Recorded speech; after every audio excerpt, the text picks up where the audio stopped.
যখন তিনি ক্ষমতা পেয়েছিলেন সেই তিনবারের প্রধানমন্ত্রী দেশকে উন্নয়নের এক গতির দিকে নিয়ে গেছিলেন। ধানের শীষের কথা বলছেন, এখানে কিন্তু অনেক অন্য কোনো কথা নাই। ধানের শীষ, কারণ তারা দেখেছে কিভাবে বিএনপি সংগ্রাম করেছে ফ্যাসিস্ট সরকারের বিরুদ্ধে।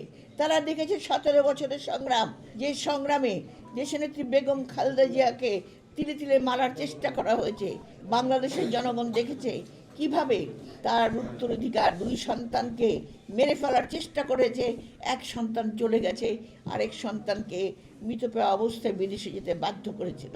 সেই অবস্থা থেকে যে সংগ্রাম করে আপোষহীনভাবে মাথা নত না করে তিনি যে কর্মকাণ্ড করেছেন, তার যে রাজনৈতিক জীবন যদি আমরা চিন্তা ভাবনা করি, বিশেষ করে 86 ছিল তার জীবনের সবচেয়ে বড় টার্নিং পয়েন্ট, যেখানে তিনি প্রথম স্বৈরাচারের সাদের বিরুদ্ধে যখন নির্বাচন দিল, সেই নির্বাচনে শেখ হাসিনা বলল যারা যাবে তারা জাতীয় বেঈমান বলে চলে গেল, কিন্তু দেশনেত্রী বেগম খালেদা জিয়া বললেন এই যাওয়া মানে হলো আমার, ওদের হাতে হলো গোলামের জিঞ্জির, আমার হাতে হলো স্বাধীনতার পতাকা।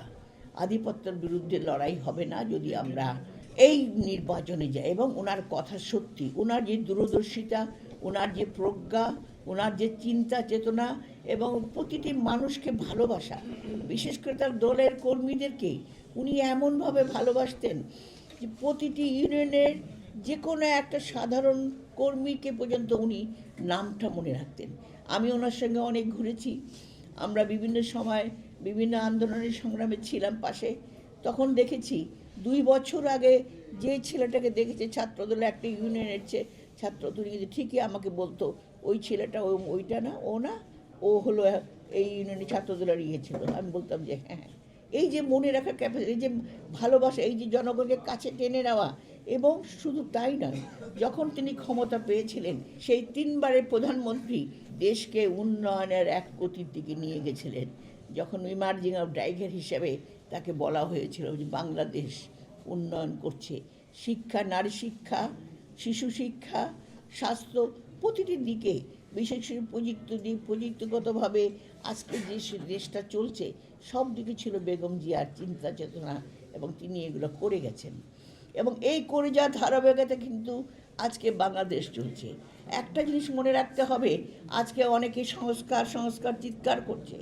এই সংস্কার সবচেয়ে প্রথম কে করে? সংস্কার প্রথমে করে শহীদ প্রেসিডেন্ট জিয়াউর রহমান। তার 19 দফা, প্রতিটি ক্ষেত্রে প্রতিটি সেক্টরে তিনি বিভিন্নভাবে কিভাবে জনগণকে সম্পৃক্ত করা যায়, কর্মসংস্থান করা যায়, কিভাবে মানুষকে ভালো রাখা যায় সেই দিকে। তারপরে বেগম জিয়া যখন ক্ষমতা পেলেন, উনি বুঝতে পারলেন কিভাবে এই রাষ্ট্র কাঠামোকে যদি আমরা পরিবর্তন না করি, যদি এই জনগণকে যদি আমরা সত্যিকারের অর্থে যদি মানব সম্পদ হিসেবে গড়ে তুলতে চাই, তাহলে সেখানে আমাদের ঠিক আছে।